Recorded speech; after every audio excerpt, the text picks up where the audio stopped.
we are, another round of British skating legends, and on with another one, Bill Sharman.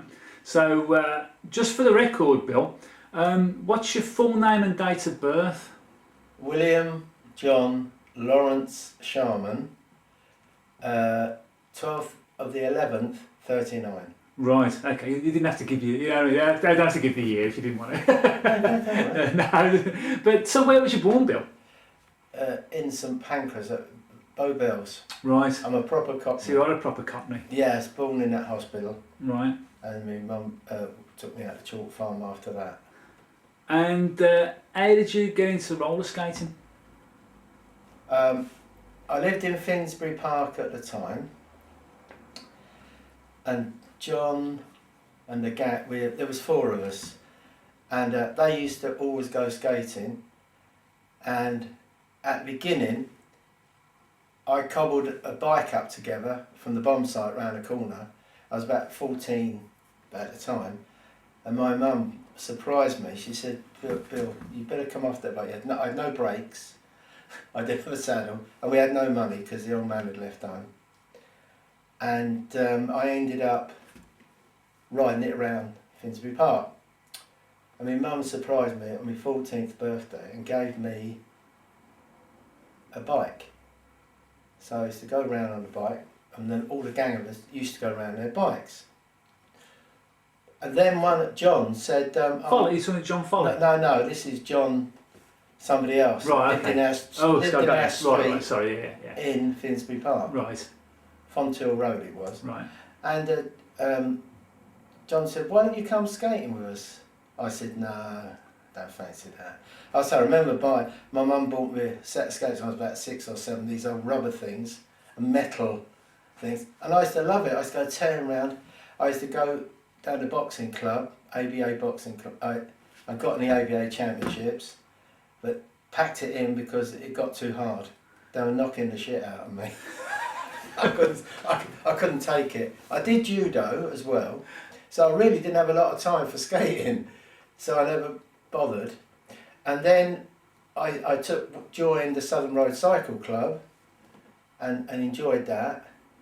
And then somewhere, I think it was about 17, 18, John got me there. And I forget what happened. I think I was either injured or something happened.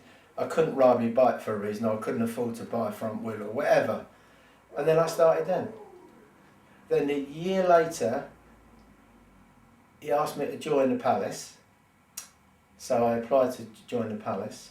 Then in the summer, I was doing cycle racing, and they said to me, why don't you go over to Victoria Park?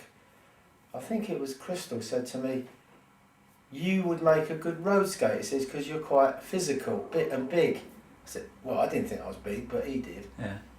And I then went round there, and they used to do an accumulative session per week. Rain or shine, if it rained off, then you had to go. And I think it was between a few months in that summer period, and they used to have a championship sort of thing, handicap. So the first year I got, I think it was, I don't know, I can't remember, but I remember getting better and better and better. It was a bit, now, if anybody remembers Veteran, it was a bit like that, only smaller, but nice long straights, nice bends you could get going.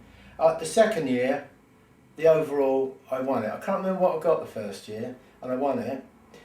And then, I forget how old I was. In 58, the Palace put me in the team for, I don't know why, they put me in the team to go to London for the relay. The relay was 58, yeah. Yeah, Charlie Appleby, I think, was in the team. Yeah, no, oh, he's a lovely chap. I love Charlie. Yeah. And we won it. The relay. Yeah, the first, I couldn't believe it. You know, I actually won something, but I know I'd won this Victoria Park. Yeah. But it's a little medal and what. Yeah. I was chuffed for that. And then gradually I said to myself, well, I'm going to get out of cycle racing because I couldn't all the things I used to do, I got married as well. I couldn't hack it, you know. Yeah. So I got out of cycle racing. Yeah. I did the odd event, and then went into skating. So you was married quite young then, really, I suppose. Oh yeah. Yeah. So in '58, so you was in the team. So the Palace, was this John, your friend John? Was he in the Palace team as well, or did No, he just? no. So you just No, joined we the were Palace? just friends. You Right. know. So, but you presumably used to train still at the Palace rink, did you? Yes. Yeah. Yes. Yeah. So, who used to coach you in them days? Can you remember much about the Palace? Your time at the Palace, because you wasn't in the Palace for that long, I don't think. No. But do you remember how the coaching was, or who used to coach you at the Palace? There was a couple of chaps there that used to sort of tell you to do things. There wasn't a lot of coaching going on, to be honest with you. Right. So do you remember your first race, or was it one of these at Victoria Park? Victoria Park, I remember. Yeah. Yeah, I remember my first race was a handicap, Yeah. and Pat Barnett's old man, Ray Tomazzi, Mhm. was a good skater then. So he was the one. I was in the middle of the pack, and he was the one catching us up. And he said, "You had to go at me after the race because he couldn't get past me." He said, "You're a windmill." I said, "Pardon?" He told me I was a windmill, and I said, "Well, I probably am, you know." And he was very upset. I always remember that. I don't think I got any of them. I could have got a. Yeah. I don't know. Yeah. I can't They would've remember been if I good. won anything, but I do remember him having a go at me and saying I was a windmill. Well, yeah. With the Palace, as I said, you only did a couple of years with the Palace. I was evicted.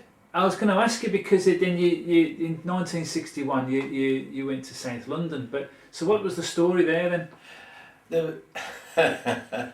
If you want to hear it, it's fairly pathetic. Go on in. I'm all ears. We all, like yourself, if you've done it training, you all go together as a gang or meet up at the venue you're going to train in, and we all met up and things. And I'm sort of I don't like standing around and do things. There's rails where you used to queue up and down. I know. Nowadays At the Palace. Yeah. Yeah, I know. At the back. Yeah. And they were wooden rails. Mhm. And the manager came along, and I was doing the trapeze. I was walking along the on the wood, we were all having a laugh. They'd done it before, and I tried it. And I got so far, and I said, "Who are you?" I told him. And they asked me to go at the office, and they banned me. So this was the Palace Club, or the Palace Rink, I think it was the manager. right? And I apologise. I said, "I'm very sorry. I haven't damaged anything. I was just waiting for you to open the doors because you're 10 minutes late or 50, whatever it was." And he said, "I'm sorry. You just don't adopt that behaviour at Alexander Palace. Right. You're fired. Get out." So I did. Right. But the thing was, that suited me down to the ground. I didn't object Yeah. because my mum, we used to live in Fonthill Road, and my mum had no money, and the outcome was that the council put us in Brixton Hill, which was the other side of town. Mm. So it was brilliant. I was, half a mile from the rink, Yeah. so it suited me down to the ground. So in terms of Brixton, so first of all, because South London, that was the old Brixton Club, wasn't it? Yeah. Yeah, and but because what I couldn't quite work out was when you joined in '61, was it a new club then, or was it was an existing club? You didn't set up a club then. I don't know, but they were very kind to me. I explained what happened. I told them the truth. I didn't say, I live here because I want to be in your club because I live here. I told them the truth. And Johnny Ellis, he was running it. I was welcomed me. There was a great welcome. And all of the skaters there welcomed me. So all I can say is take me out to them. So They saved my bacon, as I never would have done anything. Yeah, you'd have walked away. Yeah, I'd have walked away, yeah. Now, a year after joining the South London club, whose own base was on the Brixton, because it was a big rink. Well, it was round, wasn't it? The rink. What was the rink? It was a roundy, squarey sort of rink. Yeah. And I loved it because I'm quite physical, and I could beat any of them round there. It was very fast, if Yes, yeah. very fast, very fast. Because they used to break, they used to use that ring to set up a lot of the world records, if I remember rightly, in the 60s. Well, we went there one training day, and Johnny Ellis, because he used to run it, and he was the nucleus of everything really. He did all the work, and the paperwork. He did it, and raced as well, and did bricklaying. He did a lot of work for me, for one of my houses, and he was great. And he said, Bill, you're nominated for the half-mile record. I said, hold on, what are you on about? He said, we're holding records tonight. Never told us. And he said, I think you're better. I said, but I'm much faster in the mile. He said, I know you are. He said, but I've got to put you somewhere. And he explained it to me. He said, the mile I'm going to give, what's his name, who's just died? Younger. Not Bill Liney. No, and Ted Cook. Ted Cook, yeah. Ted Cook. He said, I'm giving Ted the thing, and Ray Wortley. Yeah. And I don't know if Johnny was there then, but he wasn't selected. We didn't have any say in it. Mm-hmm. I stuck me Pennisworth in. He said, oh no, Bill, you're going for the half mile. That is it. So I went for the half mile, took the record. I think Ted Cook, I'm not sure, but I've done a lot faster times than him, but I wanted him to do it because he was designated for it, and he should have, and he got, I'm not sure if he got it or not. Ray Wortley, I think, did, but that's all I remember. Funny enough, Ray Wortley contacted me not so long ago. He didn't, did he? Yeah, I've got it, yeah. I'll have to give you his email address later. Yeah. And Ray Wortley was brilliant. Yeah. He was now he's the one guy around there for a mile. Yeah. He'd give me a run for my money. He was a strong skater, Ray. Very, very, very strong. Yeah. Well, he was. Sometimes he beat me. Sometimes he beat. Now it was outstanding why he picked Ted Cook. I couldn't understand it. Yeah. But Ted did a good mile. Good account of himself.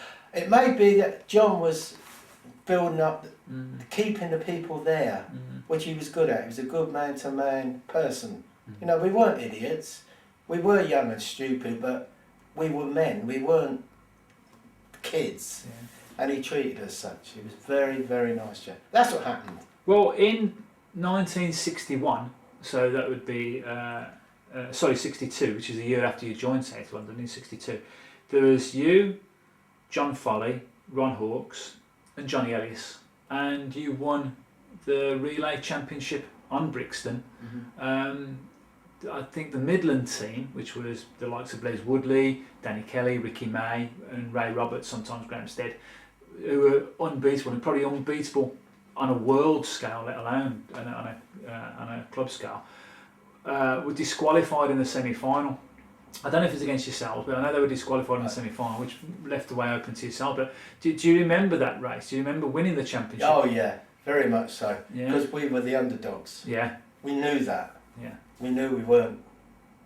Yeah. We were going to go and give it a good go.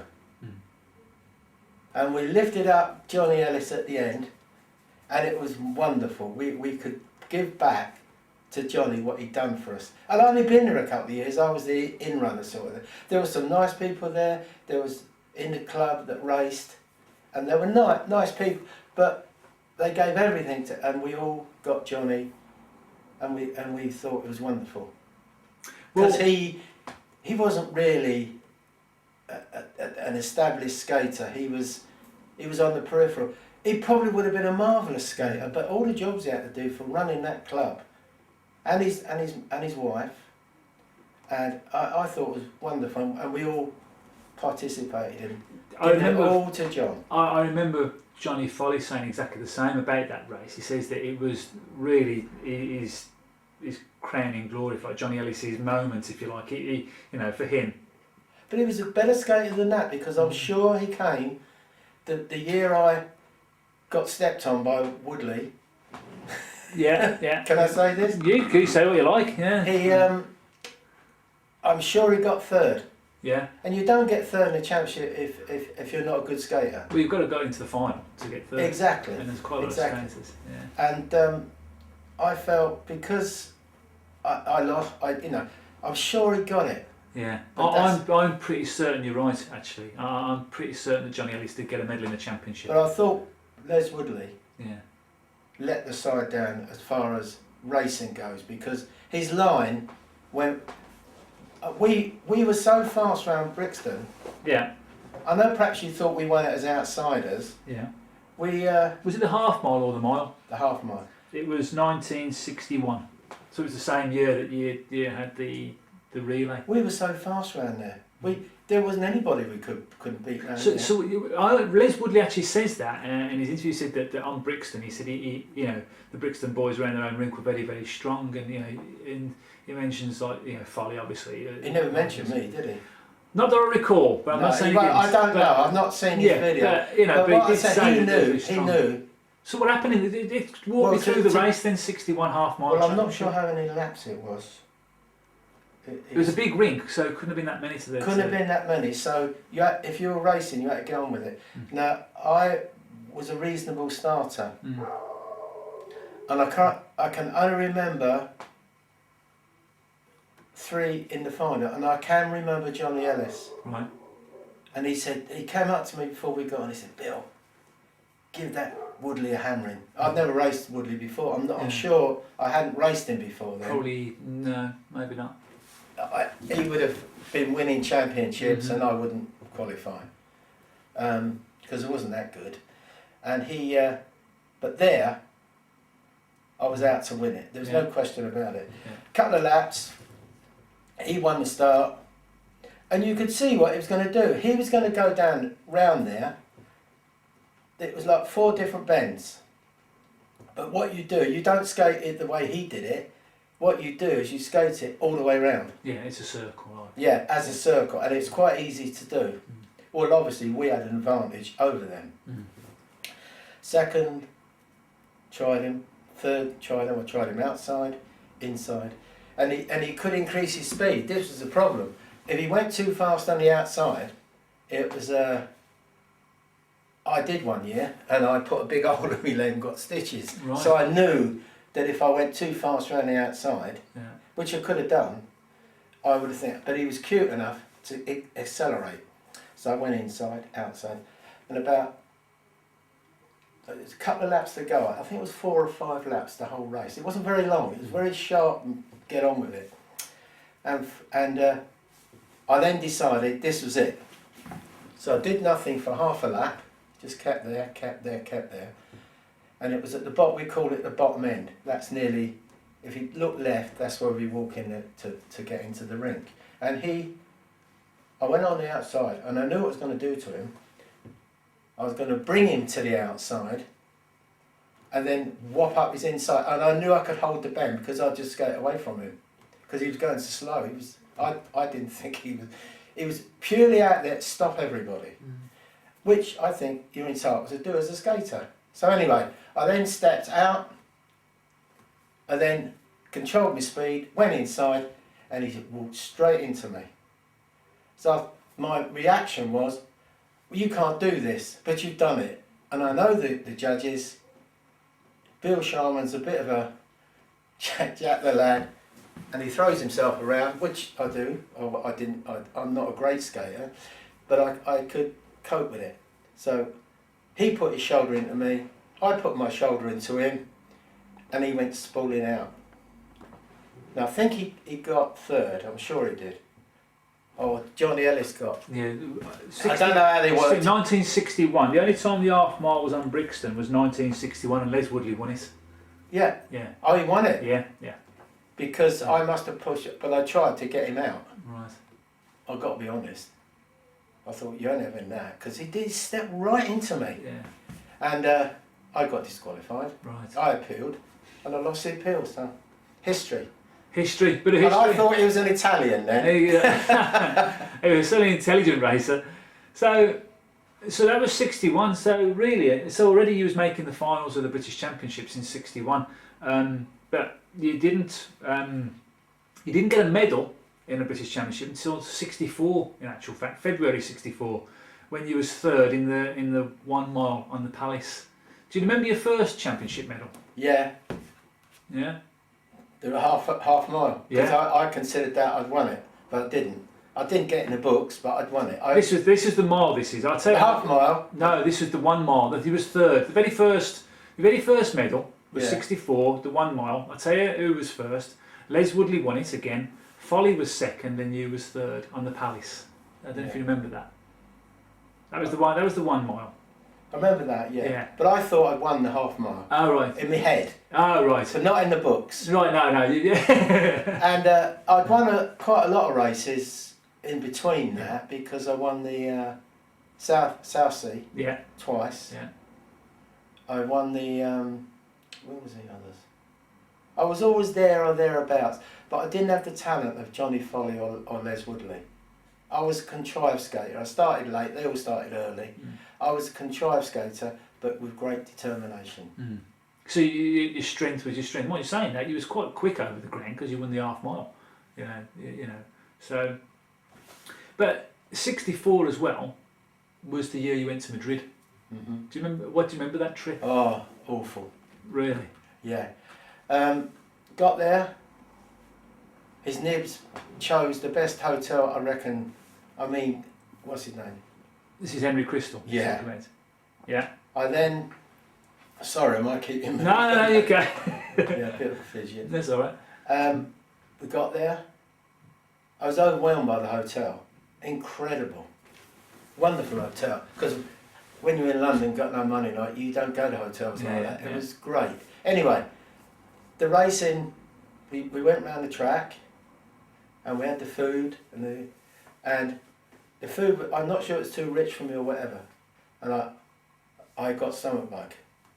I had a stomach bug for at least 3, having the runs, God knows what else. Yeah. And the first one I got that to get me out of bed. I said to Crystal, I don't want to race. I'm not in a mood to stay in bed. Never mind race. So I raced, and I think I got a 7th. Yeah, '64. Yeah, you were 7th in the 5K, which was your highest placing, and 8th in the 20K. Yeah. So I consider I was half dead. It was very disappointing for all that effort. Well, it was funny because the team was yourself, Eason, wasn't it? Eason, Ron Hawkes, Yeah. and Teddy Horner. Yeah. And that seems a real strange team. Nothing. I mean, obviously Eason the year before was a world champion, and but not taking anything away from Ron or Teddy Horner, but they seemed like second string skaters compared to the likes of Kelly, Ricky May. You know. I don't know. In the trials. Yeah. That was my first trials as well because I couldn't afford it up to then. Well, I offered 63, but I told them, I can't afford to buy extra wheels. I couldn't do this, for purely family reasons. I had to run my family before I run my skating. Of course. And what happened was, I think Johnny Foley should have made it. You think so in '64? Yeah. Yeah, but I don't know what was wrong with him. He didn't perform. In the trials? Yeah, because the trials are head to head. But I never saw anything, I've got to be honest, I never saw anything against any of them because at the end of the day I don't know why they got through. Yeah, because I think skating is a very individual business. Yeah. And you concentrate on yourself. If you're worrying about who's going to be, he's rubbish, he can't do this, or he can't do that, you lose the whole way where you're going. So when I was performing, it was me. Yeah. I don't know what. Leo, I felt I could walk all over Leo then, but he was. He was good. He was always good. Yeah, in '64. He had a bad championships in '64 as well, really. Well, it was a hard track. Yeah. Was it road? Was it a road surfing? Yeah. And it was a very big track. Really? Yeah. It wasn't easy for anybody. Yeah, I've not seen any photographs. Funny enough, I've only got one photograph of Madrid, and that's Chloe with Pepita Cuevas but that's the only, and it doesn't show the track. So I've not got any information about Madrid really. Or Very big track, very rough, very hard, and when you're not feeling very well, you feel like it's not the best. Yeah. How did we win anything? I don't think we won anything. No, we never got a medal. The highest placed skater actually was Chloe with 4th in the time trial. What about the men? No, the men. In actual fact, the highest place was Leo with 6th. But then after that, he had a 12th, a 13th, and a 14th. So he was the only one to break into the top 10 twice. But that says, it probably, the fact that there was nobody in the 1,000 metres probably explains, with your stomach bug, explains why you weren't there. We only had 2 skaters. But the other distance. So he said to me, I'll give Leo his due. Yeah. He said, be careful what you eat. Really? In Madrid, yeah. Yeah, he's a nice chap. Yeah. And I was new to the game. Yeah, yeah. And we got on well together. Yeah. And he said to us, he was sitting down eating. I said, why don't you eat it? He said, your stomach goes, Bill. We said, you've had it. Yeah. And he said that to the other chaps. Well, he'd been away a few years. I mean, his first one was 56, so he'd been 7 years of international skating. Yeah. Quite a wise old boy. And people like us, myself and Ron, had never done this before. Yeah. And I decided that the year before, I said to Ron, look, we're doing one training a week. It's no good. Yeah. You're a big guy. I'm not as big as you, Ron. Of course, we don't have a banter. Yeah. And I said, look, we're going to go on the road to train. He said, what do you mean? You're telling me? I said, yeah. I said, we'll go on the road and train. I said, where I live, in London, the outskirts is Beckenham. Yeah. And I took him to a road and I said, what do you think of this? And we trained together. Yeah. But the whole skating, there's no procedures, there's no cohesion. Nobody got it together as a team. I don't know why, because This is Madrid you're talking about? Yeah, because we'd got an international team. Yeah. As usual, I was trying to run it, Yeah. And to me, we should have all trained together. I know Leo couldn't, because he was up in Birmingham. And he was good enough. He proved how good he was. But we should do some togetherness. Because that was a year that Ron was second to me in the mile, wasn't it? It could be. I'm not sure. And he was going quite well, Ron. Yeah. I think he was a good skater. Yeah. To be honest with you. Yeah. But we decided to do this, and that's what we did. Yeah. I think he was second to you in the mile in 66. I think. Yeah. Was it then? Yeah. I don't know, but he was there or thereabouts, Ron. Yeah. Yeah, because he went away twice, like you say. Yeah. He went in 64. And he gave it his full blast. Yeah. Terry Horner. Well, it's Terry Horner. I didn't really have nothing to judge him on. He was Palace, wasn't he? Yeah. Terry Horner. Yeah. Yeah. So Madrid then, bit of I won't say a washout, but obviously you weren't very well, and Well, I probably may not have got anywhere. I don't know. Yeah, but your first taste of international skating wasn't the best. It wasn't the best. No. So, but then the following year in '65, you did all right there. There was 2 championships that year. The first was in Wetteren on the road, and to be fair, I mean you didn't.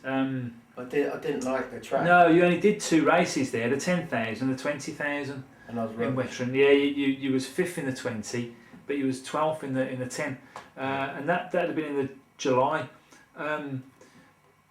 But didn't you race the relay with Danny Kelly and win it in Wetteren on the road? 65. He says that you did the 2-man relay as well, you and Danny Kelly, and you got the trophy. The glass trophy. Is that it? Yeah, we did. We won it. Yeah. Yeah, it was just interesting because like I said, if you look at like the results, you know what I mean, like your results up to that. But point Danny Kelly. Yeah. I always looked up to him because he was a nice chap. Yeah. We just clicked it off. Like he made some of the funniest decisions ever. We'd go around the track, and all of a sudden he'd come out of a bend. He'd say, "Bill, I'm coming," and you'd be going around a bend. And he'll come out and go, shoo. And he was right every time because we passed people, and he had it. Well, I couldn't understand it. I just followed what he told me to do. Did you room with Kelly? Did you? Yeah.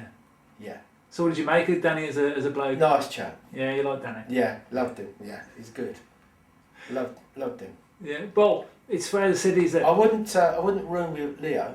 No. Well, if I had to, I would. Of course, I would. Yeah, but it was not your. Well, your I'm more of a cup of tea, maverick, I'd say. Yeah. More of a. Yeah. Jack the lad. I don't know. Yeah, but Leo's more straight. Yeah. Yeah, I know what you mean. That was the last time that Danny Kelly went to a World Championships. Funny enough, was 65. Yeah. So, I say is that later on from those World Championships, in actual fact, Ricky got second there in the 5K. The one I got fifth in. No, the one no, it was the 5K. But later on was Syracuse, which was in the September. Yeah. And you was telling me a story earlier about before Syracuse, about Brighton. What was that all about? Then the toe story. Yeah. Anyway, for the people, we've got a toe story. Well, basically, I don't know if John got us down there. Johnny Foley got us down there for a film on skating, or he was, he was. Was you in the film or to watch a film? No, it was to watch a film. Right. And he was, he's always been, as far as I was concerned, he was the better skater than me. And I felt that I'd go. So myself, Ron, and a load of us went to this small cinema. I don't know what it was all about. Watched the film. Then afterwards, we went on the beach. And the beach in Brighton is full of pebbles. Yeah, I know. It's bloody horrible. Yeah. And well, as you do, I always do, mucking about again, as usual, but I couldn't get evicted off that one, off the beach. And I was kicking a ball with Ron, because I got on very well with Ron, and all of a sudden, he kicked the ball and I kicked. I don't know what happened, but I kicked and I hit the stones. I missed the ball, because I wasn't a good footballer either. And I thought, oh shit, that's painful. So I just stopped and that was it. I went home in the morning, my foot was like a balloon, so I went up to the hospital and I had a broken large toe. So, and then we're training, what was it, trials for Syracuse. So I knew what had happened. If I'd have gone in and told Henry Crystal, he'd have got one of his oppos in and I would have been out. That would have been it. So I said to the doctor, and when I went to my own doctor, I said, do you think I'm a roller skater? He said, oh yeah. Do you think I can get some pills and try and train with this? He said, yeah, but you got to get something, you got to get your boot bigger than your toe. He said, because you ain't going to get it in your foot at that side, which he was right. So I cut my boot, bought another pair of boots, was trying to run those boots in, because your boots are very important. Yeah. They're leather in those things, aren't they? They still are, Yeah, and of course I got it going and I just persevered with it and went up to Birmingham, we trained and I got in the team. Must have been painful then. It was a little bit, yeah, but that's It not is. the end of the world, is it? You just got to go. So I used to, whatever I was doing, a 5 mile or a 10 mile or whatever for training, they'd all come off after doing something.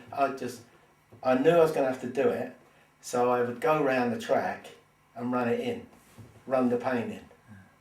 And it worked.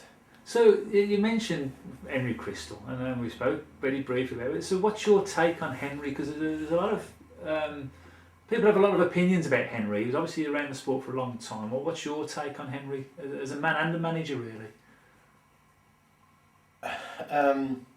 I felt he had no man management skills whatsoever. He was very self-centered, didn't treat people as they should be treated, and his own outlook was always for the Palace team, regardless. It wasn't totally blatant, but you could see by some of the decisions he made. And that's probably going backwards, is why he chose Terry Horner, or the committee chose Terry Horner. I don't know, but I wouldn't put it past him. He should judge people on their merits, not where they come from or what they can do, in my opinion. So as a team manager, was he? Because Hopeless. really, was that? Did he have an input in tactics, or did he just let you get on with it, or how did that? He did his best, I think, but he was woeful at it. He just didn't. Myself and John and the other skaters used to try and get our tactics together, but we didn't have the nucleus of a team like the real team, the Italians. They had a team. Yeah, it's funny because around that time, I know Les Woodley used to say that the old school tie brigade. He felt people like George Lord, and I don't know if he was a bit before time, but he was saying George Lord and people like that. He used to have some run-ins with him, and you know. I can see Les having, because he was another one like myself. You know, he called a spade a spade. Yeah, he was quite outspoken, but stood up for what he believed in. Yeah, and he wasn't wrong, because without us, they wouldn't have a team, would they? But with them, we wouldn't have a team. So you've got to get on together. But I don't know. Was there any at that particular time? I mean, now you're talking 65. This is your second time, third time if you include Syracuse for the Worlds. Was there at that time a skater domestically in a UK skater or GB skater that you looked up to and thought that's who I want to be like, or that's who I need to beat at that particular time? Was there anybody who stood out? Because a bit of a transitional period between Les and Danny Lee stopping and the new crew coming in. I just felt that on the tracks, Johnny Foley was far superior to me. Right. His technique, his build, and you could see by Wishbone coming in and the other one. For the record, that's my dad. Yeah. They had the same physique. They had a nice approach, and they had good cadence with the way they moved their legs and all that. I knew, regardless who they were, that if they got it right, they'd beat me. So I didn't really have anybody. I could just hope to keep up with Johnny Foley, and because he was winning all the time. And I knew you was in with the sheds. If you could keep up with John, you was in with the sheds. So when you go to Syracuse, then was that your first time on a bank track? We trained in England on a track. At the RF Cosford. Yeah. So you trained there was that for Syracuse as well? Did you train there? You did? Yeah. So even as far back as 65. There's and that's when Mickey McGough, and I'm not sure if your dad, didn't he go there? No, see, this is what I know about Cosford for Mar del Plata in 69. That's what I'm saying. Syracuse was 4 years before that. I mean, actually, my dad wouldn't have been. I might have got it wrong. Don't get me wrong, but yeah, Syracuse is where Ricky went to Syracuse. Yeah, we may not have trained on Cosford for that. We may not have trained on Cosford. When you get to my age, they blur a bit. That's all right. There's a blur. Trust me, even at my age, they blur a bit. I have to keep looking back. I remember Ricky at Syracuse. Yeah, Ricky was at Syracuse. There's a great photograph of you and Cantarella in the knockouts in Syracuse on the track, which I'll show a bit later. But you had a second in the 20k at Syracuse, and Ricky was third. Do you remember that? I mean, Syracuse absolutely. Yeah, go on, talk me through that race. It was a fast race. And I forget who won it. In Syracuse. I'd have to have a look. I can't remember actually. Whoever won it. Yeah. Wonderful skater. Yeah. Because what he did was, halfway, he came out from 3 or 4 Italians, I think, and off he went. Right. You let him get away, or? No, we had no option. Oh, really? Was that quick? Yeah, it was that quick. He went away, and I can't remember who we were passing. Yeah. But I said to Ricky, come on. Now, Ricky had a chance to go through. Yeah. And he hesitated. And I said, Ricky, come on. We ain't going to catch this fella. He said, and then he let me through. I went through. I said, right, let's go. So I took him round. And he was hanging on all the way. I could tell that because I kept shouting at him to come on. And then we caught a guy. Mary was the guy who won it. Was it? Yeah, Mary. Yeah, Brilliant skater. yeah. He won it. He won, I think, 2 years on the trot, the 20k. That's He right. was a brilliant skater because Yeah. he had the team. He had the team. I don't know what they were doing, but they were holding us lot up. Yeah. We didn't know what we were doing for tactics. So I just shouted at Ricky, come on, and he couldn't. Yeah. For some, the bloke could have stepped in front of him. You get a lot of that and tugging and God knows what else. But I got through, and he followed me through, and we caught him. Yeah. So you only just... And I'm sure I had a photograph of finish. Right. Yeah, I've not seen that. I've not seen Yeah, that. definitely. Yeah. I had. I got very, very close. I had less than a lap to go past him. Really? Yeah. Mary. Yeah. He was excellent. It was a great race as far as tactically. That's how we should do it. He went on to marry Alberta Vianello, the lady skater. Yeah. Yeah. In natural fact, their daughter, Antonella Mary, was a world champion as well. But he was a good skater. Oh yeah. Yeah, he was. I was beaten by a much better man. Yeah, I think I could have given him a run for his money if it'd been 1-1, but their tactics made us look a load of plunkers. Well, so tell Ricky, me about the Italians. What's your view of the Italians by well, far? one of the races, I think I got third in the Worlds or Europeans or whatever. Yeah. I was in second place, right? And I went to go through and I thought, no, I'll stay, I'll go 4 or 5 laps. And then all of a sudden, something happened that somebody came around the outside and the guy in front, I don't know who it was, increased his speed. So I thought, if he increases his speed and I increase mine, I'm liable to knock him out of the way and I'll get done. And so I didn't. I hesitated. I made me move to go through. I'm not sure it was Di Cesu or somebody, just grabbed me, pulled me back and stepped into my position. Wonderfully done, and I couldn't do a thing about it. I waved my arms and tried to, but he'd got me, and I think I got third. Did you see that as cheating? Or... Yes, absolutely. Absolutely, yeah. No, a Les Woodley job. He only did it to me once, Les, but it's good cheating. Yeah. I would have done the same. I'm not an angel, Yeah. but I wouldn't have done it the way he did it. Yeah. I'd have gone through it. I was going to win it. Yeah. That's the one race I would have won. The one that John won, I was behind John, and John was behind 2 other skaters. So I'd cooked me goose. I wasn't going to pass all of them, but John did. And that's the way to do it. I think I got 4th or 5th or something. Yeah, 4th, yeah. I mean, well, going back to Syracuse, I mean, like, you had a good set of results there, really, because you had 2nd in the 20 with Ricky 3rd, you was 4th in the 10k, and 6th in the 5,000 metres, and you also medalled. I don't know if you won it, but you certainly medalled in the relay on Syracuse, which I think is what that bronze medal is actually. We went well in that. Yeah, but that must have been one of your first times on a bank track. Yeah. You know, so. Yeah, so I wouldn't have a clue. Yeah. Probably looking back for Cosford was for the other. I think it was for Argentina. Yeah. Yeah, later. I know because Dad trained on that. Because John and I used to go up in his car, and he had a silver, what was it? Roots. It was quite a nice car then. We were chuffed the little mint balls going up in there. It was only a little car, but it was lovely, yeah. Well, 65 you come back, and then in 1966, early on, you get 3rd in the mile again on the embassy at Birmingham. First was Danny Kelly, 2nd Ricky May, and your 3rd, and the other finalist was Leo.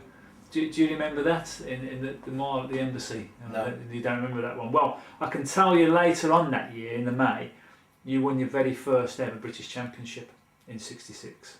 And that was at the Palace, I remember that. No, I'm going to correct you now. It was at the Mecca Olympic, your first one, the half mile. Oh, right, 66. Yeah. Yeah. And 2nd was Ray Roberts. Yeah. 3rd was Mickey Driver. So, but the Mecca was a new rink. Never seen one like that before. It was I think it was the Mecca Olympic in Birmingham, Spring Hill, and it didn't have a funny floor, a poly floor, yeah. So, Tell me about your first championship win. You know, how must that have felt after so many years of trying? It was a nice feeling. A couple of years before, I was fast enough, I felt, to be out on the tracks, the wooden tracks. Yeah. I found the Palace doing 2 5s in one session. It was too much for me. And yet it shouldn't have been. Don't know if it was mental or what it was. If it was the first one, I think I got 5 seconds in the invitation, North London. I think it was 5 I was second. Yeah. It's quite a lot. The invite 5, yeah. So I knew I was there or thereabouts. But when it came to the second 5, Of course, there was heats and finals, wasn't there, Yeah. for the 5 mile? Yeah. I struggled. Right. I just in the end, and that year that I felt I would have won, I was steaming that year. I forget which year it was, and I knew I was going well.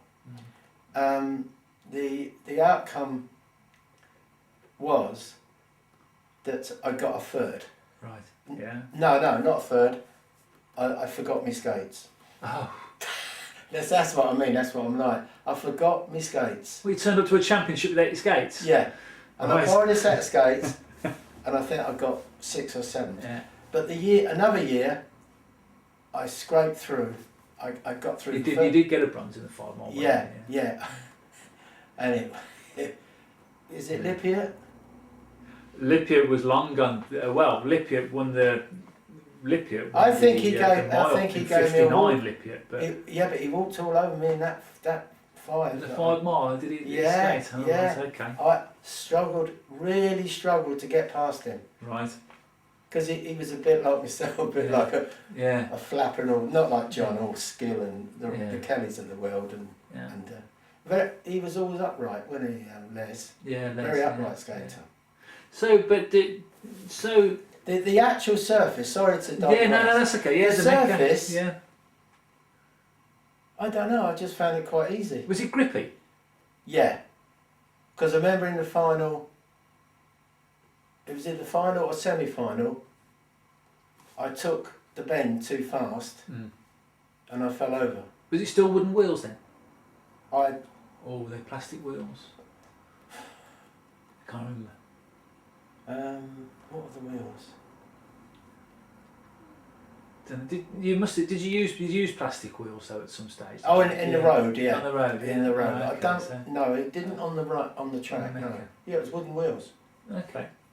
Well, that was the year '66 when you won your first British title. Your first one was the year that the World Championships went to Argentina for the first time when it was going on the road, and we didn't send a team that year. And can you remember how you felt about that, or did you remember not? It was a relief, to be honest with you. Really? Money-wise. Yeah. Well, if it hadn't been for the telephone people that I worked for, Yeah. I don't think I'd have gone to any of them because I couldn't afford it. Couldn't afford it. They used to pay because in those days you had time off from work, you had to pay it yourself. Yeah. But because I don't know why, what was that thing, 62 was it? 67. Funny enough, that was the following year. But Yeah, no, the badge that I Yeah, got. 67. That is. Was it? I think so. Yeah. They paid Yeah. for it. Yeah. They paid for everything, Right. and that was brilliant. Yeah. Yeah. So probably. So the fact that you didn't do Argentina the first time Was a relief. Yeah, but I mean, Britain never sent a team at all. I think they just said it was too far, and but in some respects, a bit of a shame. But the fight again going on another year now, and we're talking April '67 now. So we're Getting older. We're getting older. So should I pause that a bit? Yeah. Oh, that was an opportune moment for a comfort break and a cup of tea then. So Yeah. Cheers. Cheers. Where was we up to? 1967. 1967. Yeah, it's funny enough. It's an important year, or certainly an interesting year. For whom? For you, not for me. Well, it was an interesting year for me because I was born in '67. So, but a couple of months before I was born, in the April, you won the 1 mile. On the Palace. This is the one you were talking about earlier with Ron Hawkes was second, and Mickey McGough was third. But do you remember that win? Yes. On the Palace? Yes. Yeah, talk me through that race if you can. Well, I told you, I used to be a good starter. Yeah. Not the best, but I was pretty good. Mhm. I'd say Les was probably the best. Right. Probably the best because whenever he started, that was it. He was in front. And difficult to pass. Yeah. Yeah. Yeah. Yeah. Like we all are. Anyway, got the start. So adopted the normal tactic, going right down the middle. And Ron gave a good account of himself. Mm. He did test me on quite a few occasions. He was behind me. There was the odd, come on in, Bill, we're going to get moving. And he was trying to put me off my stroke, which I didn't condemn him at all for. I thought it was quite good. But it was quite an easy race, to be honest with Really? you. Yeah. You do get mental situations and you think, am I going fast enough? Am I not going fast enough? And it just keep going, keep going. And it just petered out into a procession. So I wasn't any better than any of them. I was just in the right place and I got the start at the right time. you were skating for North London. Yeah. How did that come up? Why the switch? Because the carpet company bought the rink. The rink. And John went to Palace. Yeah. And on principle, I wouldn't go back to the Palace After they got rid of you. after they got rid of me. And no, they weren't responsible for that. It was They the didn't- rink. But they didn't defend me. Right. I hadn't done it. I'd only been there a year or so. So Yeah. that was out of... So the South London club stopped then, really, when Brixton closed. Yeah. The club itself hadn't got a base. Yeah, we hadn't got a base, so we all chose our different clubs and off we went. Yeah. And Ron Hawkes went to North London, is that right? Did Ron come to North London? I don't know where Ron went. I'm not sure. I just wondered why that. How did you feel about Folly going to Palace and you going to North London? Did it bother you in any way, shape or form, or? No. And I think he was... oh no. Hang on. That's all right. Sorry, There's something about like with John going to the Palace and you going No, to. I respect all their views. I got on well with John. Mhm. I got on well with Ron. Yeah. Did you talk about? I mean, did you say to John, like, come to North? If you were going to North London because of principle of the Palace, which I understand, by the way, did you not try and convince John to join you? Not at all. Not at all. I'm not that type. I'm just not that type of fella. I think with skating again, you are self-centred. Yeah. You make a decision and you've got to get on with it. Was it hard? I mean, I don't know your relationship with John really, but very good. Got on well with him. But was it hard? It wasn't hard leaving him behind though, or the club, yeah. Yeah. Yes, definitely. Yeah. Felt, like the place had come crashing down. Was Johnny Ellis still skating then? He was, but he didn't move. He stopped. He'd stopped. I'm not sure. He didn't go anywhere. So when the rink stopped, the club stopped, and you all went your separate Yeah. ways. So, I did, as I said, it was a question. I wondered why you never went to Palace. I understand now. So, but then later that year, so you won your title with North London. So you'd won a title with South London, a title with North London. Yeah, so 2 titles. And then in the September you went to Insel for the first time, I believe, which was the European Championships. It was the first European Championships, and you got another silver in the 10k. And the team was, and I know we spoke about this earlier, yourself, Johnny Foley, Ron Hawkes, and Derek Blake for Insel. Mm-hmm. You said you didn't remember Derek going. No. No, but he was in the team then. But yeah, I used to like, because Derek and I got great buddies. Once I went to North London. North London. Yeah. We developed a 2-man team. Yeah. And I think we never lost. Right. Okay. So yeah. He was a superb skater. So what do you remember of Insel? What do you remember of the track at Insel? Oh, it's great. It was your type of track. Well, I seemed to get on all right with it. Yeah. I went to the front at halfway, and I felt the atmosphere was good. It was a nice long track. It was a fast track, and Jürgen Traut caught me on the line. Really? Yeah, because the 4 events you skated, you had 2nd, 4th, 5th, and 6th. Is that good or not? Well, yeah, I think so. Yeah. I mean, when you think about the guys who are doing all the winning in the worlds with the Italians and they're Europeans, and you've got to say that if you beat these guys, you're going to medal in the worlds as well. Plus, we had a decent manager. And it was Bob. Yeah. How did you get on with Bob? Fantastic. Yeah, nice bloke. Yeah. Like myself, a Londoner. Well, he must have been the first. That must have been the first trip you went away with Bob then in '67. Gentleman. Yeah. Nice guy. If he had to swear he did. Yeah. If he had to push, he would. Yeah. Great guy for the team. And he was a good team manager. Good, very good team manager. Yeah. But they need, what I think in those days or any days, you always need somebody that can organise the team. Yeah. And we never had that as skaters. It was often, always individuals. He did mention once that he thought that Henry treated the team like babies. I mean, later on, Kids. He treated like kids. Yeah, he said, but they were grown men. You know. I'd agree with that entirely. Yeah. I mean, Bob could be outspoken, but oh yeah, and I don't blame him. Yeah. He was. I can only judge him and what he did for us.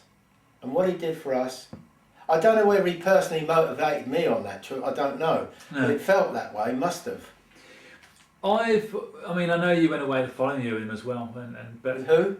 With Bob to Argentina. Yeah. I know, but people I've spoken to who were part of the team with Bobby Alford, they said what they felt comfortable with was the fact that you didn't have to do anything other than skate because he did everything for you from a management side. You know, you didn't have to worry about anything. All you had to worry about was putting your wheels on, getting on there and racing. Yeah, I agree with that. Yeah. Nice guy. Yeah, he is a nice guy. Also in Insel, because the women was Pat Barnett, Chloe, and Kathy Smith. Yeah. Went. I don't know if you remember that. Yeah, I remember Kathy. She's in North London. Yeah, that's right. Yeah. So, 1960. Oh, you must have gone down. You went to Flonnaker in '67. There was a big team went to Flonnaker. I think Ted Cook was in the team in '67 in Flonnaker. What was that? It was just a B trip. Yeah. Yeah. Oh, it was so hot. Yeah. I cooked. I must admit. And at one stage it hammered down with rain like steroids. And we stood out. I forget. It could have been Ted and I or somebody. Did Johnny Foley go on that? He trip? did. Yeah. Foley went and Ron Hawks. Yeah. Yeah. And we stood outside Ted and I, and we just got totally soaked, and it was lovely. It was great. I got a good photo somewhere of Flonnaker. I know my dad got sunburnt there. I think that was a sunburnt, crisped. It was his first time abroad. Yeah, he decided to go sunbathe while he was racing. Pillock. But he was like myself, a bit of a nutter, out to get and enjoy himself, but concentrate on the racing when you're racing, which is what you've got to do. Yeah. Yeah. Well, following year in '68, you went to Vicenza. Montecchio, but not a lot went on there really. From your point of view, I'd suggest is that wasn't really a highlight of your career. Your results, you had sixth place in the 1,000 metres, but then it was 11th, 12th, 15th. You know, and the team was you, Mickey, Folly, and Eason in Vicenza. But that was on the road circuit. I don't know if you remember much of Vicenza. I remember the name. Yeah. That just shows you about the trip then, doesn't it, really? That was Did we win anything? No. No, I didn't think we did. So no. That's probably why I didn't. But you did the following year. So now we come to Mar del Plata. Oh yeah. And it's Argentina.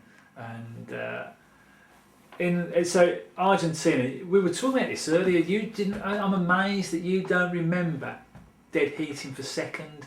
No. In the 5,000. The only time I've ever think that I've been in that situation was in Syracuse. Right. Just had to change tape there, run out of tape, so some memories. We're talking about 1969, so we were saying you don't remember dead heating for second in the 5,000 metres. And no. And what was funny was that just for the tape, people Is that listening on to the this. official scorecard? That I Yeah. Well, I can't deny that. But Yeah. I don't remember it. Well, what was interesting was that we earlier couldn't find your silver medal, which obviously substantiates what you were saying. You could remember it, but turns out that you've actually got a bronze medal from that event. But when you look deeper into it, because you're dead heated, one assumes that there was only one silver medal. Would have got equal second. You'd have got equal second, but if they'd only brought a silver medal and a bronze medal to the championship, somebody had to get the silver, somebody had to get the bronze. So I don't know where that worked out. But interestingly, the town medal as they look at is that you had the silver. But anyway, it was dead heated with the Cesaris for silver in the final. Was it? It was. But you did get fourth in the 10k, but Folly won it. So, but do you remember the 10k vividly? Do you remember the 10,000 and John winning the championship? Quite well. So go on and talk me through that race, because you weren't a million miles behind either. When you train and skate with somebody, you know roughly what they're about. And Johnny's a thinker. I'm an impulse merchant. If I see a gap, I go through it. But afterwards, when you get older, you think, if I go through that gap, am I going to hold the bend coming out the other end? So I led for a while, and we both skated together. And then John moved up, and then all of a sudden these New Zealand pair came to the front with a lot of purpose, and it was quite fast. I felt it was quite fast anyway. But John, you could see, was like what's that snake? Cobra. Yeah. He was waiting to strike. And I thought, right, you strike, I'll come with you. Depending what time it is, I'll strike. So there was a double strategy. I don't know what Johnny would have said. That's up to him what he said. And he bided his time, and all of a sudden, he flew up the inside. I'm not sure it was 1 lap or 2 laps, I don't know. I went to go with him, and the two of them were there. I couldn't pass them. Simple as that. One was on the inside, one was... They were good skaters, you know. Yeah, But Johnny was far and Dean Hayes. better than them. Yeah, because he'd already got a silver in the 20k where he come close. Yeah. I think Dean Hayes won that, Yeah. and John was Yeah. second.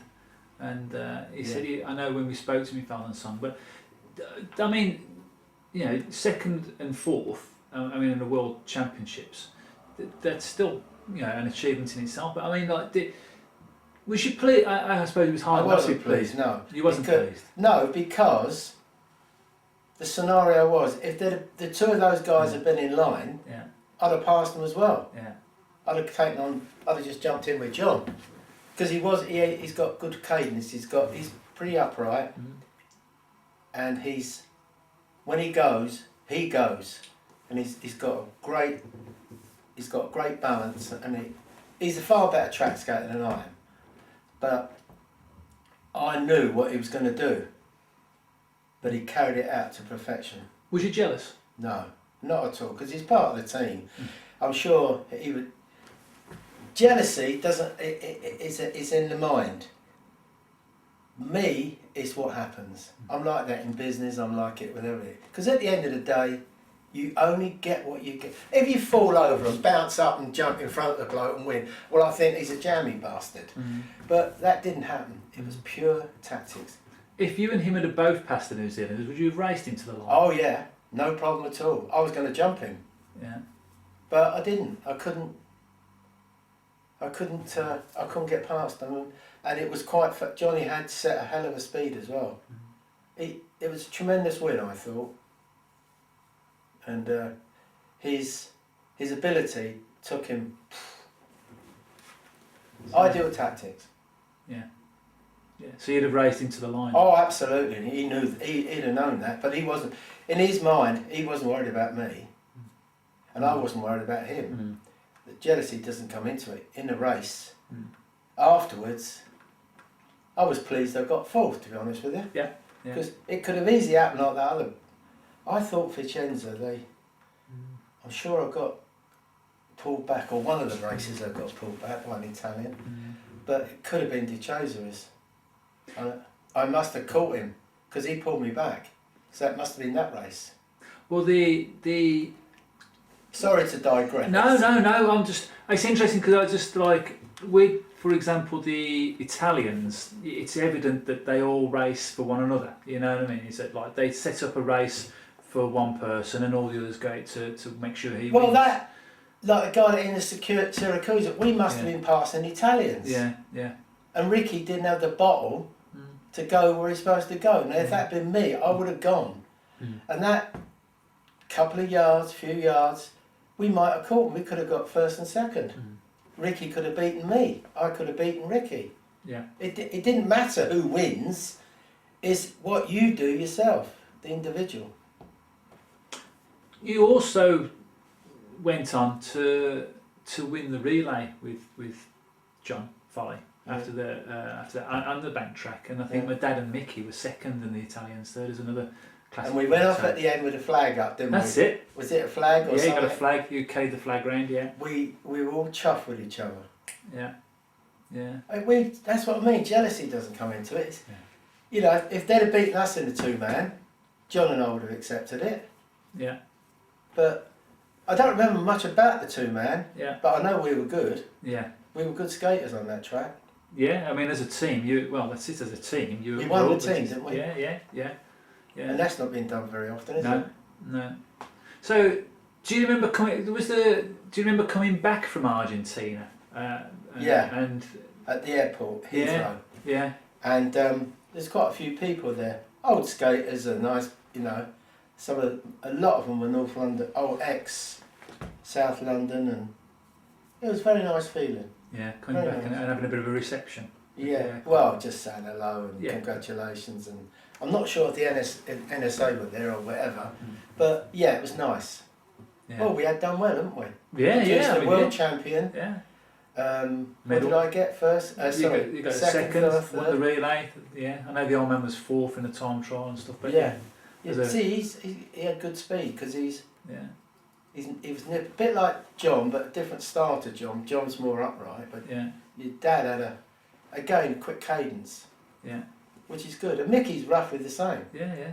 It was a strong. I was the oldest man in the team. Well, yeah, I was going to say the actual team itself. I'm the old banger. Yeah, it was almost for you. It was the end. It was the end of an era, really, because 69. Did you know then, that when you stepped off the plane coming back from Argentina, that was going to be your last World Championships? No. So I'm always positive. Yeah. If I do anything, I want to do it.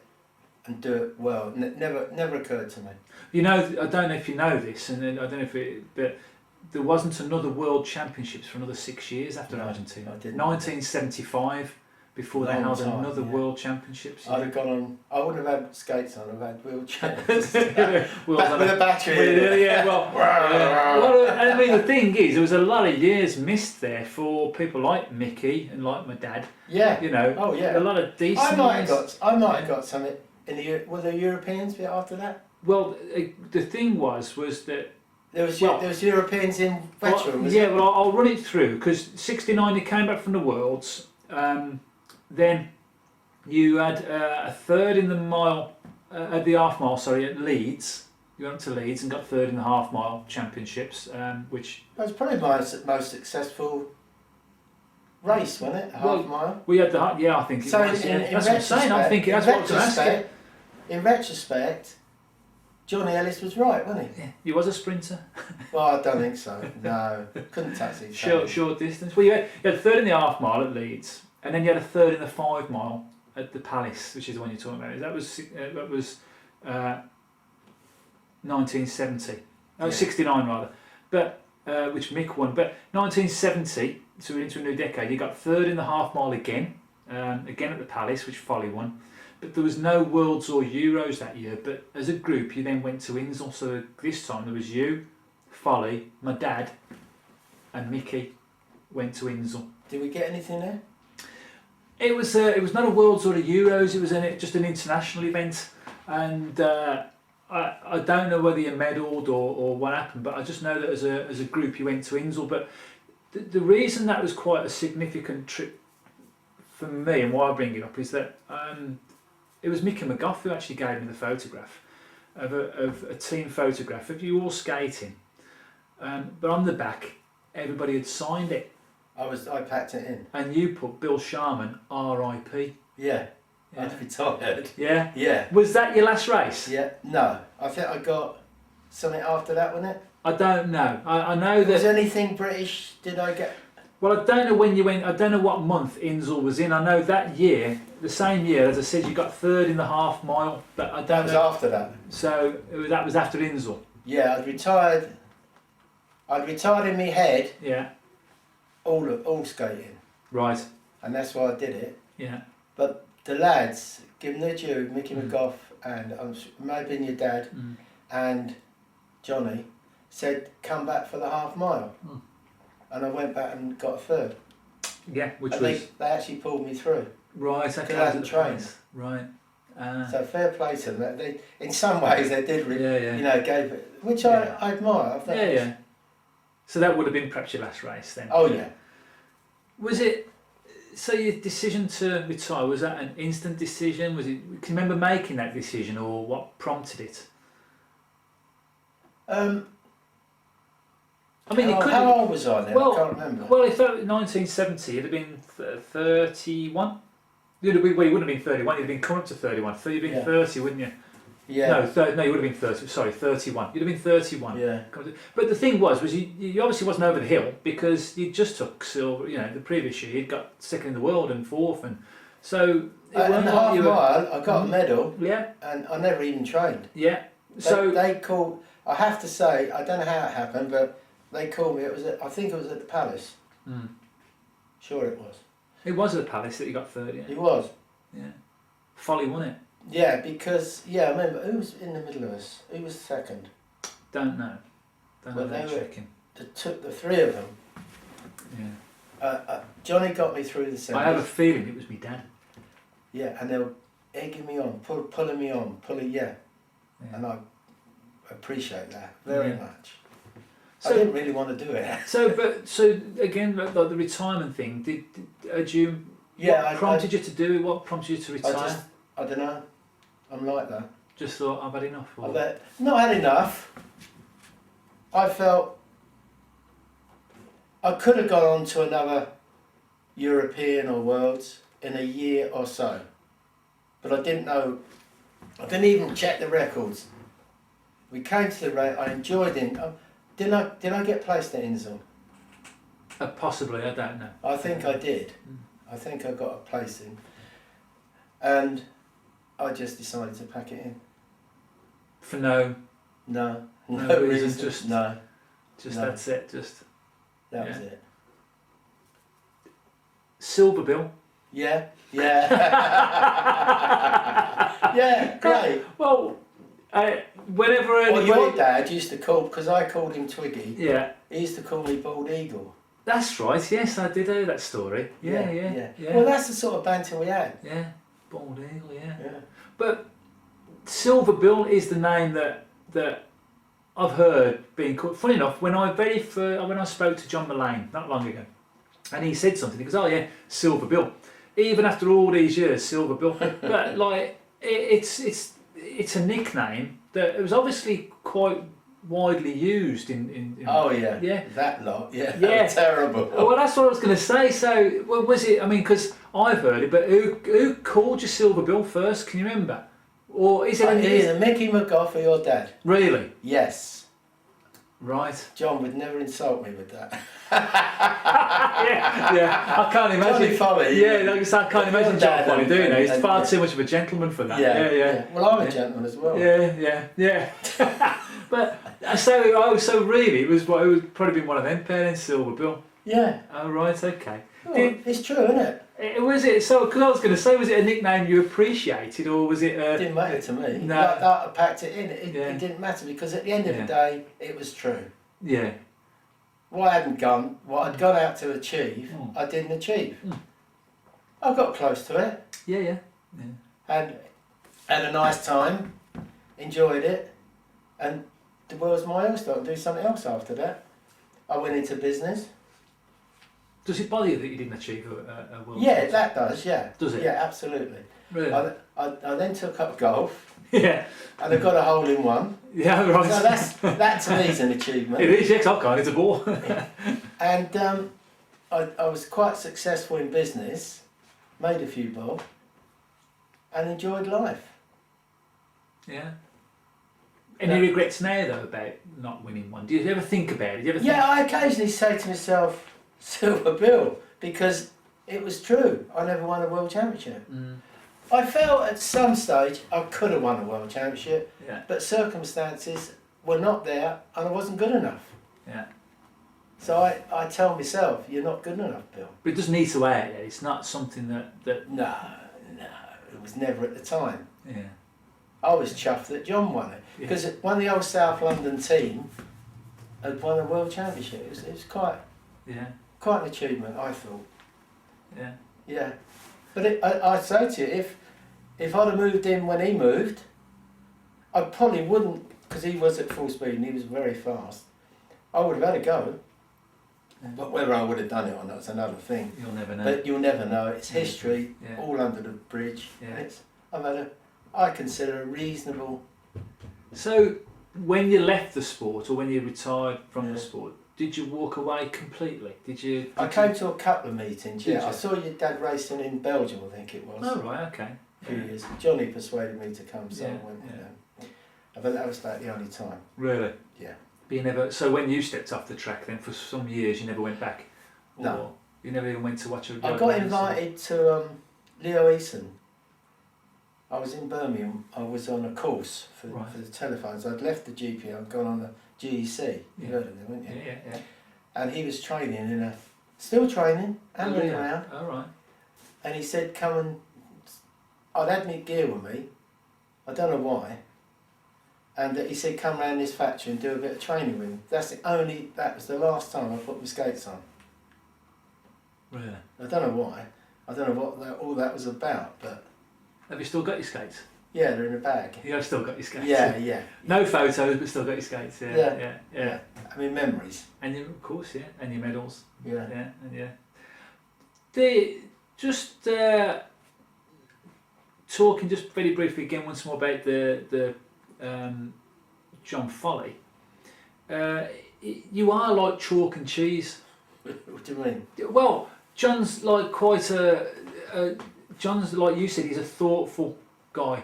You know what I mean? He analyses things and makes an informed decision on stuff, and he's quite almost a shy guy, I suppose, as well, for want of a better word. I know when I interviewed him, it's It's not like me then. Well, no, he was quite. And if he ever listens to this, it's not a bad thing, by the way, John. but I say he did it with some trepidation, and what I appreciate, I felt he did it more for me than himself, which I really appreciated. Yourself, you're quite an outgoing, sort of lively. Yeah, come on, let's go and sit down and talk about it, whatever.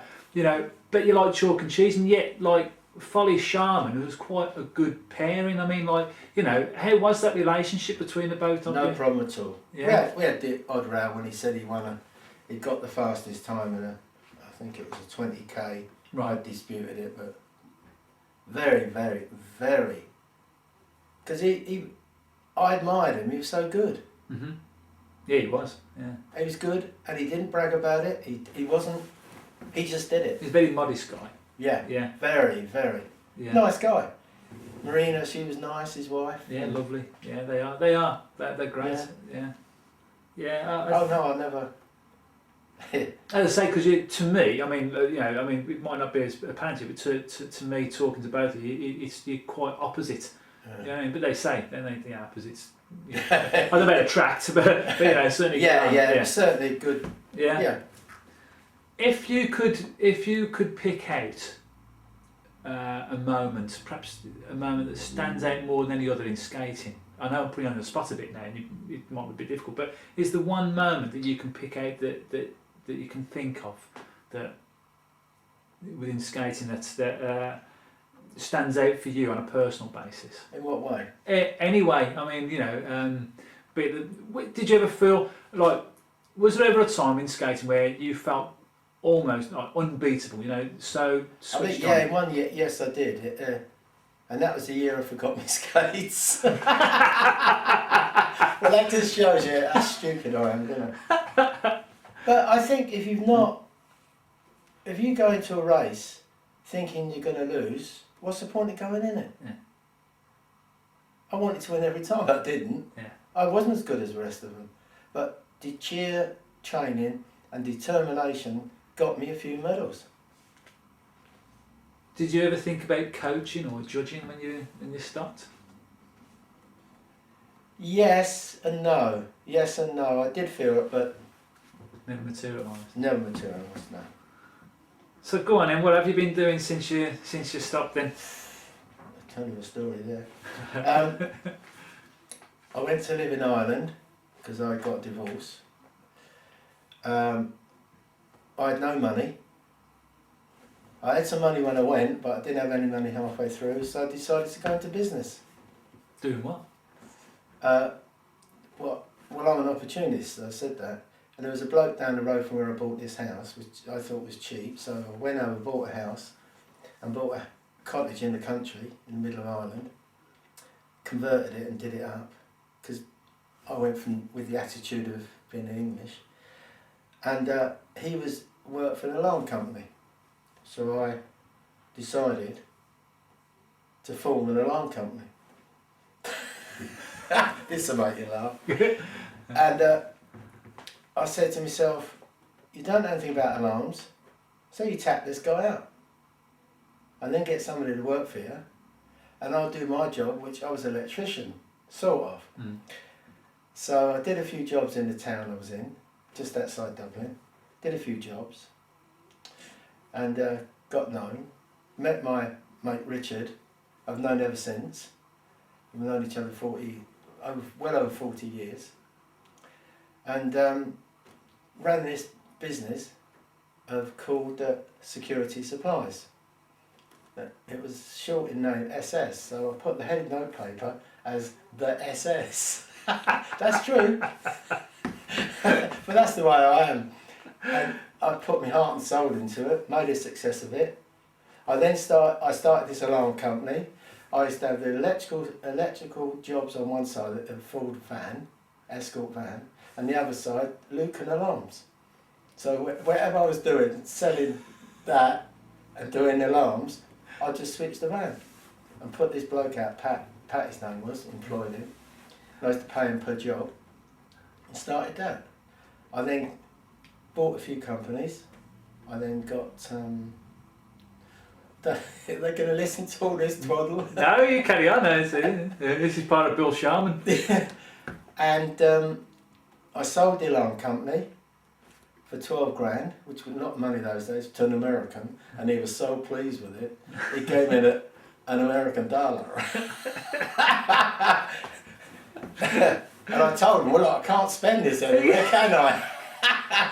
Give us a bit. And he wouldn't. He gave me the dollar, and he bought the company. Off he went. So I started supplying. I bought a place that didn't have planning permission, closer to Dublin. Yeah.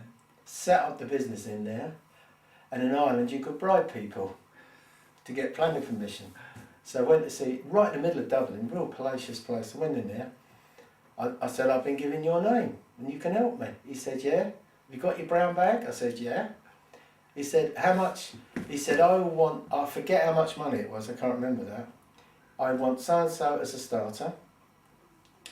When you get your planning permission for this shop, it was a house. I'd converted a house into a business. Little wooden floors and everything. And about 4 months later, got the letter, and I went back down there again, paid him his money, he got a brown bag the first time, brown bag, and off I went. It was a success at that. I then bought another company, guy in England, messed me around, sued him, come up to, a bit like that, come into Manchester, and he swallowed. He paid me the money. So I was an agent, G. Lowe it was. I was an agent, and he Welshed on me, and I don't like things like that. Yeah. And I went and sorted him out legally, won the day, run the business. I then opened a branch in Belfast. I then decided to leave in 70, I think it was, when 80, could be 80, 79, 80. Richard said I was mad to leave the two companies there. But I didn't think I was mad, because I am as mad as a hatter, but went into England and decided to open up here. But because Dublin was very close to Bristol, I decided to open up a branch of my business in Bristol. Right. So I opened up. That's how you got to Bristol. Yeah. It's handy. Yeah. Well, I'm a great believer in not overdoing things, not Yeah. copying, not doing anything. I then started a manufacturing company as well. Also, that was funny. When I first bought this injection moulding machine in Milton Keynes, and then I used to, because I was reasonably successful, I used to buy a brand new 7 Series band every 2 years. Mm. And in the meantime, I'd been down to John's, watched his place develop, and, which was marvellous achievement. I felt. Yeah. Blair House. It's all with a story about that. Yeah. And I went in, we go down there, the baby's in the back, and you know it's all roundabouts, pissing down with rain, went straight in the road. If I'd have stopped, I'd have turned over and killed the lot of us. So Joan was in the left, because I'd remarried by then. Joan was on the left, and the kids were in the back, the young kids. I ended up right on top of the roundabout. And none of my undercarriage was damaged or anything. So I revved, come back out, went and got the machine and got shouted at for the next week. And they bought the machine, I then started the manufacturing company up. I've still got that. I sold off the other... Where are they? Manufacturing? Yeah. In Brislington, just down the road. Oh, right, okay. Yeah, we've got a big unit there. Yeah. I've still kept that going, but that's not as big as it was because of the recession. What do they manufacture? Security equipment. Right, okay. And call points. Right. And I've got a few patents which I've done. Been, I suppose, reasonably successful too. And then flogged off the Shore Life. Like I called it here, Shore Life, because I first started, when I came to England, I didn't know how to, nobody lent me any money. So it's the bank in Cardiff, because it was an Irishman that I knew, who knew somebody in Dublin that knew me. And that's how I got finance. So there is life after skating? Very much so. I think the drive that I've got is due to skating. You think so? Oh, absolutely. Is it still a bit, I know it's not a big part of your life now, but is it a big part of your life, of your history? Because there's some people who skating, it's been and gone and that's it, and walk away and I still tell people I did skating. Yeah, but for you, it was an important. Would you class it as an important part of your life? Is what I'm getting at. Absolutely. Yeah. Because of the people you meet. Yeah. You go all over the world if you're good enough. Yeah. Even if you're not good enough, you still meet people. You still can talk to people, and I enjoy. I talk to the wall. How come you've got no photos? Of what? Of skating? I don't know. I just don't know. Really? There's a few. I think I had a load of pamphlets from the North London thing, but they've disappeared. Right. Okay. And a few, I got trophies for the 2-man. I think I've got medals for the 2-men. But the actual one, the 7-day races, I did 7-day, because John and all that never used to bother with that. I did 2 7-day races in Belgium and got second against Silverville. And then what else did I do? Yeah, I went down to Mallory Park and got 2 cups there. And I got nothing to prove I'd done that. But I know I won it twice. Do you miss it? I do, so very in a like a distant. You feel I'd like to go and hammer somebody, Yeah. And that's it, basically. It's a nice memory. Yeah. I've got no bad memories of it. Yeah. Yeah, I was pissed off when Woodley cost me a championship, but I would do the same to him. Yeah. I'd have stuck what he did, which is normal. Yeah. You want to win. Well, we still race, and we still, the sport's not as big, and certainly the British team is not as great as it used to be. But we still race, and you know, if ever you are passing, maybe North London at Tatum Park or Birmingham sometime. Well, if I knew course. what was going on, Yeah. I could sort of limp Yeah. over, you know. I'm Yeah. semi-retired now. Yeah. Oh, also I bought quite a bit of property as well, Right. and I manage that. But I've Okay. done it as usual. I've Yeah. done it all in Bristol, Yeah. so it's handy for me to just drive down there, do Yeah. that. Just down the road. Everything to me, it has to be. I'm not sure if it just that's the way I am, but I like to. Why kill yourself? Yeah. Yeah. That's the way I look at it. Well, from a sport point of view, the sport we now use inline skates, not Yeah, I know about that. Yeah. and Are they faster? yeah, by a country mile. Yeah. Yeah, and They're bound to be because they you've got are. that. They are. You're pushing on one spot, really. They are. They're by a country mile, and we had a race at Birmingham on the outdoor bank track in Birmingham, and Les Woodley came along, and Ricky May came along, and an old boy Roy Lowe came along, Oh, yeah. and they loved it. Les was talking about getting some inlines. he hadn't been around a track in 50 years, but Yeah. so if ever you're passing, you know, I'll give him a call. You know, come out. You can perhaps go and take him on at at his half mile. It's Nah. but for now, Bill I'm Sharman. Sorry. I know I was going to say, I just want to say that I've thoroughly enjoyed this. It's been an absolute pleasure to interview and get your thoughts, on camera. So Sorry I talk so much. I'd rather you talk than me. But no, it's been fantastic, and for what it's worth, thanks a lot. I really appreciate your time. And Well, I appreciate you coming down all the way down here to listen to me. It's been an absolute pleasure. Thanks, Bill. Really appreciate it. Cheers. Cheers.